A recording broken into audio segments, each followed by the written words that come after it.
But instead of just one perfect kid, Mom had the two of us. Way to go, Mom. Wrong. The embryo did split in two, but it didn't split equally. All the purity and strength went into Julius. All the crap that was left over went into what you see in the mirror every morning. Whoa, whoa, whoa. You telling me I'm the crap?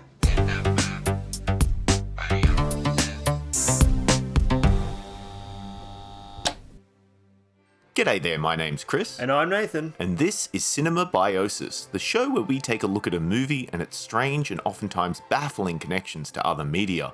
And today, we're talking about Doctor Mordrid from 1992, which was directed by Charles and Albert Band from Full Moon Features, who are known for making some pretty great B-movies, hey? Yeah, well, back in the day, definitely. Currently, the best thing is Corona Zombies. Oh, God, Nathan, so that's really saying something, isn't it? Corona.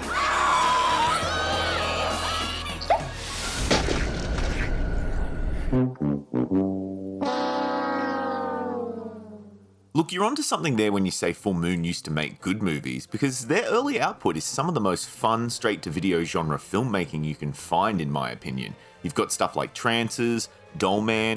Puppet Master? Subspecies? Oh yeah, I always forget about Subspecies, which is a little shocking when you think about it, because who the hell can forget Angus Scrim from Phantasm wearing one of the worst wigs I've ever seen? And Angus Scrim of Phantasm. What the hell is even that? But yeah, early Full Moon pictures are always fun, silly, and made on the cheap, but you can tell some effort has been put in where possible. Yeah, they're better than they should be a lot of the time. I would say these days their films seem like they're a lot cheaper and sleazier. Like there's always been some pretty sleazy Full Moon movies mixed in with, you know, the gems.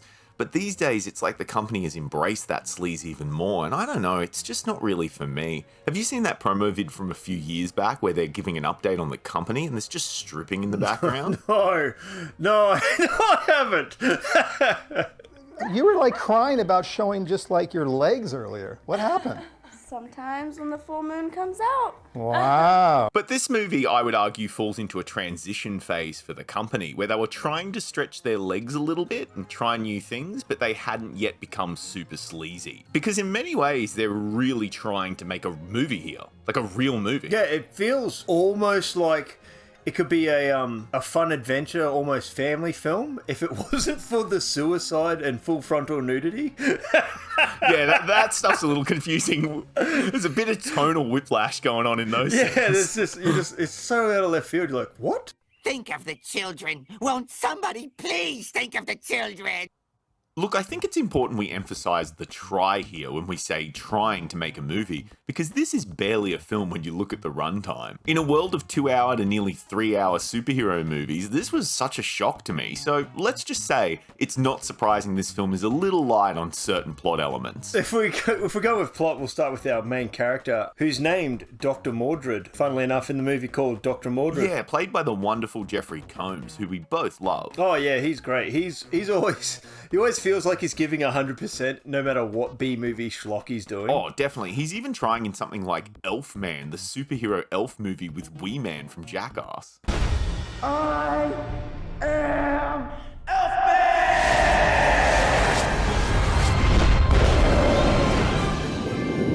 Wow. But Doctor Mordrid is an actual sorcerer with legit magical powers. Like, he isn't some weirdo in your local park dressed up trying to pretend they're a sorcerer for kicks. Lightning bolt!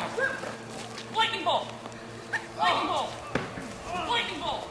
And he plays it so straight in a massive robe and stuff. Yeah, he's got his magic uniform, which he keeps in his massive cupboard. With the build-up of that scene, I thought we were going to get some epic shot of him opening his secret closet to all his different arcane objects and things like that, but nope. It's just a sad-looking wizard robe on a hanger, like a bachelor with only one pair of pants. You expected to see like the vacuum cleaner in there and a broom next to it and stuff. But that massive cupboard matches his massive apartment, which I believe is called the Sanctum by other characters, which I feel like we spent a lot of time in because probably most of the budget was blown on this one set. One massive, like how tall his apartment is. If all the other apartments are like that, it's not some sort of magic, that would be a massive apartment block. Like, it's huge. It's so rad. Oh, thank you. And you know they're proud of that set because they even use it during the opening credit sequence, which has this awesome epic music while the visuals underneath are so mundane.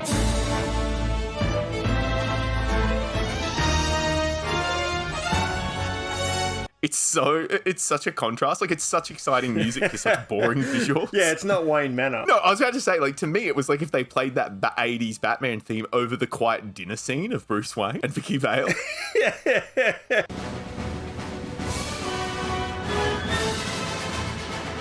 But Mordrid also has a day job, apparently, as a lecturer in supernatural-inspired crime, which is where the Doctor in his title comes from. But what is all too often rejected completely by the so-called experts is the fact that our thoughts, our beliefs, actions are influenced by much more than what we experience here on the mortal plane. But yeah, I guess this whole lecturer in supernatural crime is his cover story. But it's his cover when no one's seen him. Like, the neighbours are like, oh, that guy down the end, I haven't seen him for months. You're like, just stay a recluse. You know, I've been here since Christmas, and this is only the second time I've ever seen you. I work a lot. Oh, look, honestly, the cover story is just there for plot convenience, because a little later on, Mordred's obsession with the occult and crime actually leads to a bit of mistaken identity when he gets blamed for some murders undertaken by the big bad of the movie, Cabal. Besides killing a few people here and there, what is Cabal up to, Nathan? First off, we cut to truck that is the biggest truck I've ever seen when the guy's driving in it. Look at all this floor space. So much aerobics in here. So many activities. Oh, if this was a better movie, we would have had some big fight scene in the back of that truck, like bad guys try to steal their cargo, and we get a scene like Deadpool 2 or something like that. But no, instead the driver's partner just leans over and shoots him with no fanfare at all. Hey, potato cigaro.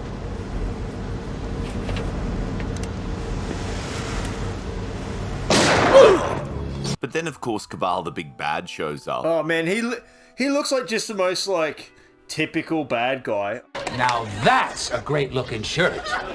Aye, Captain. It also doesn't help that nearly everything Cabal does at the beginning of the movie is in slow motion, including stealing cargo from the back of that truck. At first I thought they were trying to make him out to be badass, but then I realized it was probably the editor. Like, they probably realized they only had 50 minutes of footage. So he's slowing down, like, I can slow down this bit because there's no dialogue.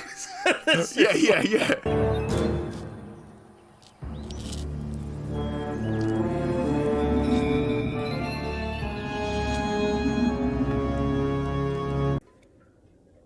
Getting kind of bored. But yeah, Cabal spends the whole movie stealing random items, plutonium, diamonds, whatever he needs to perform dark magic. He says one throwaway line at one stage where he's like, well, with the power of alchemy, I can blah, blah, blah. I'm like, so Mordrid doesn't use alchemy? Look, I'm going to be honest here, I have no idea, because the magic is all over the shop in this movie. Like, he's an alchemist who can also apparently mind control people. I mean, that's how he pulls off this heist. You are no longer needed. And he can also teleport objects at any point of time. Yeah, and it's like, why doesn't he just teleport the elements to himself? Yeah, or teleport himself into the place where they're being kept. Well, I need diamonds. Goes into a diamond place and goes, okay, send those diamonds off to my shack. Okay, I go back out, done. But instead he has to go through like this 5-step program. He needs to find some delivery guys that are delivering that element, get one to shoot the other, then put it on the road so he can then pick it up, but make sure the guy then shoots himself. I love it when a plan comes together.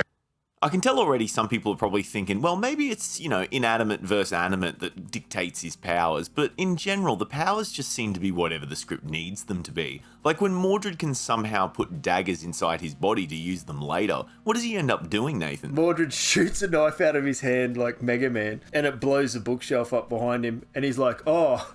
The crystals of Endor. It will take more than that. Endor? Yeah! Isn't that the Wookiee planet? Come on, Full Moon. Hey, not Wookiee, it's the Ewok planet. The Ewok planet, that's it. Oh, if you're not careful, George Lucas is going to come and kick in your door and take your nerd card, but I can see why you got the two confused. This is Chewbacca. Chewbacca is a Wookiee from the planet Kashyyyk, but Chewbacca lives on the planet Endor. Now think about that. That does not make sense.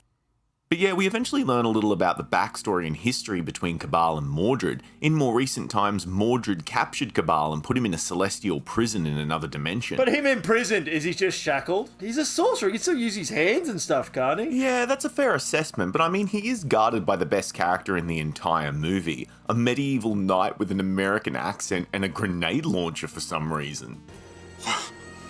I'll be damned. A friendly voice. I never thought I'd hear another as long as I lived.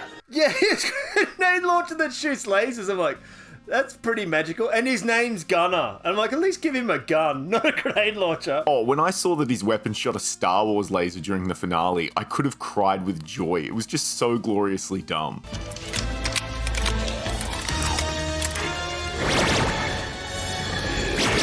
That does not make sense.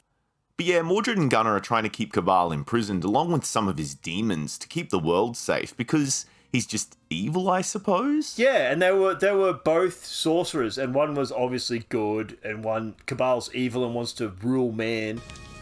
Why care you what happens to these vermin? What difference does it make if I want this dying planet? That's not what our power is for. That's pretty much every bit of Cabal's dialogue as well. It's always this grand, over-the-top, almost Shakespeare in the Park type of thing that I guess is meant to be intimidating, but it really doesn't come across that way most of the time. Man, they sure were giants. I remember them being much bigger. Dickhead. We even get a flashback to when they were kids, which I thought would maybe reveal something a little more, but not really. Yeah, it was like, yeah, it's two brothers. One was definitely good and one was definitely evil. Like, there's no middle ground there if they're brothers, like, where he's trying to talk him out of it, or, you know what I mean? Like, you don't see that conflict? Yeah, they definitely had a bit of an opportunity there. Like, they could have explored this idea that maybe Cabal thinks he's doing good and he sees Mordrid as evil or something like that, and we as the audience kind of have to assess what we believe, but maybe that's expecting a little too much of a full moon picture. I don't know what else to say, tongue-tied. He's not the only bad dude in my mind. The other one is the cop. Yeah, the cop who's in love with Mordred's neighbour, Sam. He's always trying to get in Mordred's way. He's more of a hindrance to our main character. Yeah, more than Cabal is. He's the one who gets his amulet off of him, has him locked up, like he nearly gets him killed. The cop's a bigger threat than Cabal in this movie. I guess we should provide a little bit more context, hey? Well, Sam, Mordred's neighbour, is also coincidentally an expert in supernatural crime, and she earns her money by consulting to the local police. What do you want me to say? You did a great job on this case? Okay, you did. Thank you so much, but I know I did a good job.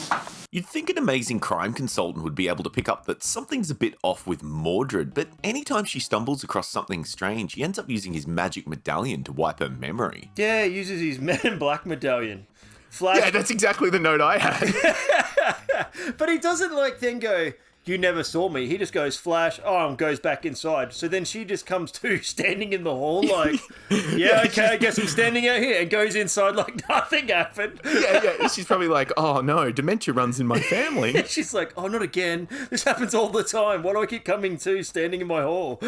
A harsh cut to her in a doctor's office with sad music playing. I keep having episodes. Listen, I'm kind of curious about...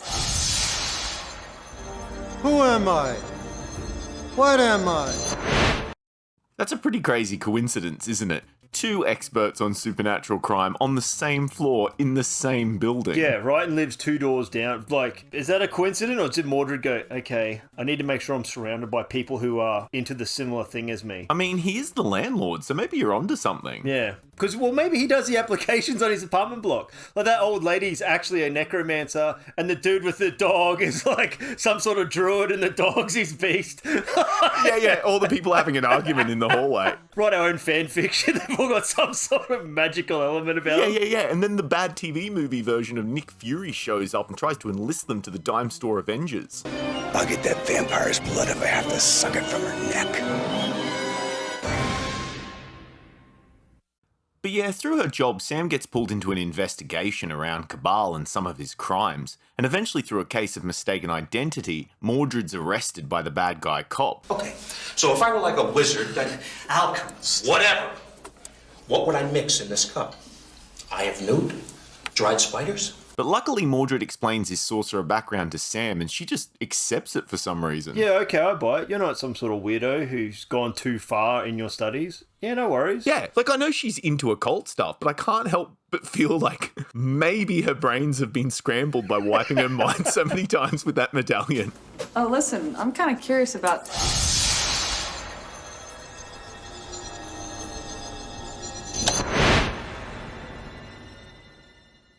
While all this is going on, we see Cabal recruiting some minions to help him kill Mordrid while he's locked up in jail. And they're allegedly metalheads, I guess, but do you remember what music reference they bring up? Nah. They're like, oh, meeting Cabal is like meeting Mick Jagger backstage. Oh, that's right. And she's like dancing around. I'm like, they wouldn't care who the Rolling Stones are. Wouldn't you like Alice Cooper? Oh, absolutely. It just feels like the screenwriters are completely out of their depth with this one.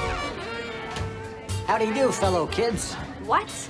But Cabal makes one of them invulnerable and tasks him with killing Mordrid, and it's just a painful plot point that doesn't really go anywhere. It's not until right at the end that we actually get a little bit of a payoff, and it's really not worth all the setup. No, he gets arrested and tries to kill Mordrid, but he just runs around being an over-the-top hyper, I'm a crazy bad guy, and I'm like, oh, someone kill this man. I'm like, oh, they can't. Damn it. Yeah.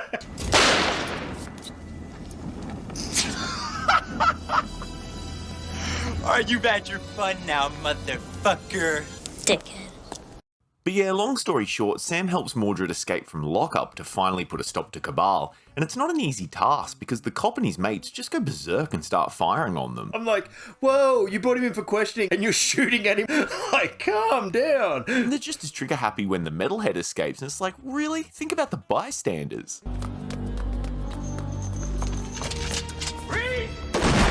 Oh, yes! But Mordrid realizes that Cabal needs an artifact kept at the nearby museum, and that the artifact is in fact the Philosopher's Stone. No, not that Philosopher's Stone, but instead this big blocky thing. And then he gets to it, I'm like, styrofoam? Yeah, it's a Philosopher's Styrofoam, right? But what does Mordrid do to save the day, Nate? First off, he lays in the park. Oh, hang on, I've got to go. I won't make it there on foot. And he just lays down. I'm like, what is going on? And he's like, you'll have to protect my body. I'm going to leave my body in a trance-like state and transport my form to where he is. I need you to guard over. Yeah, apparently Mordrid can astrally project, which means he's pretty much like everyone else I find laying out on the grass in my local park. Now I've taken a hell of a lot of shrooms. I'm going to astral project. Wow, the land of make-believe. But yeah, he shows up at the museum, but he's not the only person there trying to stop Cabal. The security guards come in, and that's when Cabal whips out his ace in the hole. He brings the T-Rex to life, the T-Rex skeleton, and it eats the security guard. How's it feel to be so helpless? And the guards keep trying to shoot it. But what are you going to hit? Its vital rib? Like, it's freaking skeleton, just run. I thought Dr. Mordrid would at least save them. Nah, they get smashed. They're getting eaten, ripped apart. I'm like, holy crap. And he's like, Cabal, stop this. I'm like, save the security guards. Like, what are you doing? With how much he doesn't care about life, you'd think he'd be named Dr. Morbid. But seeing as Mordrid and Cabal are pretty evenly matched with magic, it makes sense what Mordrid does next.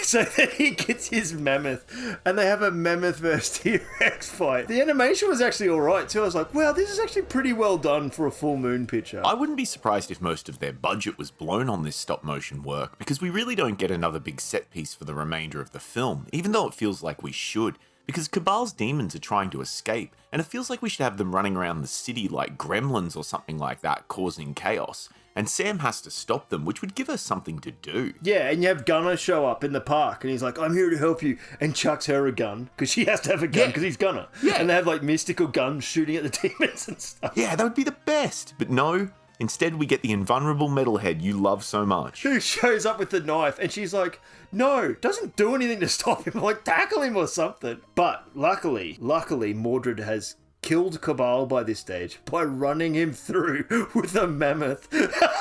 In the most anticlimactic manner, by the way. I was just like, oh, my one weakness, being horribly impaled. So with Cabal dead, Mordrid returns to his body and Sam can finally spring into action. And she goes, oh, okay, good. And then kicks the guy in the nuts. I'm like, okay. Because he's no longer invulnerable. He's no longer invulnerable. It's just like... In that case... Arrgh! My groin! After that, Mordrid has to go to an alternate dimension to go into hiding, but of course he shows back up a few months later around Christmas time, and he's there to visit Sam, who is now living in his apartment. He shows up and goes, I need someone to come with me to defend another dimension. Do you want to come with me? She's like, okay, he goes, but first off, let's have some eggnog and watch our movie. And the way he says it is so awkward. Like that last line, I was like, ugh. Yeah. So Jeffrey, you're better done. than this. Yeah, I was like, come on, guys, just do it again. What, were they out of film? Running out of film would explain a lot about the runtime of this movie. I wouldn't have been surprised if it had just ended at any point, hey? You realize you have no power over me in this state? No, but I can cast a spell.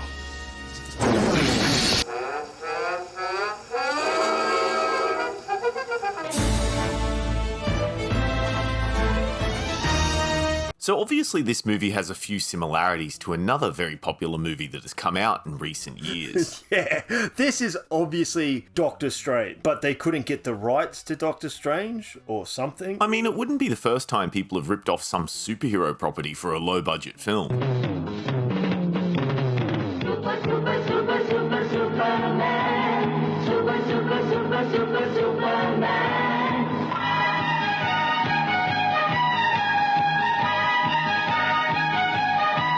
It feels like it was made as a Doctor Strange movie, and then halfway through they went, well, we can't use Strange. I went, oh, I'll call him Mordrid. Well, you're actually pretty close there, Nathan, because according to sources online, Full Moon did own the rights to the Doctor Strange character. Right, so they were making a Doctor Strange. Yeah, that was allegedly the intention, but the rights actually lapsed before the film could get into production. So rather than just wasting a script, it was tweaked to become an original idea. And I'm putting a lot of quotation marks around original. What are we going to call this guy? Doctor Strange. That's pretty good. But it's taken. So you might be thinking, in many ways, Dr. Mordrid is the first Doctor Strange film, you know, even before the one from the Marvel Cinematic Universe. Yeah. Well, yeah, it's like a fanfic Doctor Strange movie. But there's actually a Doctor Strange TV movie from the 1970s, which I inexplicably own on DVD, and I had a rewatch recently for this review, and honestly, comparing it against Dr. Mordrid is like comparing Dr. Mordrid against the big-budget Doctor Strange movie. You wouldn't even believe the quality of the effects. They're so bad, even with my low standards. Oh, I'm trying to picture an old TV series version of Doctor Strange. Yeah, that'd be bad. Now.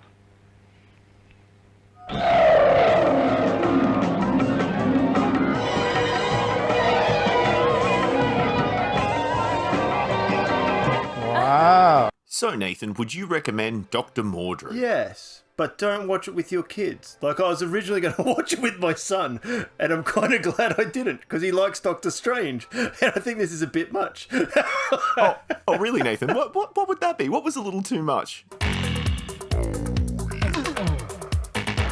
But yeah, I'd recommend this if you know what you're getting into. Like, it's pretty trashy and low budget. Yeah, it's definitely trash. You're not watching it to go, wow, this is really well done. That being said, I would have loved a sequel, but that didn't happen, despite some good vibes from the cast and crew. I think there'll probably be a second one.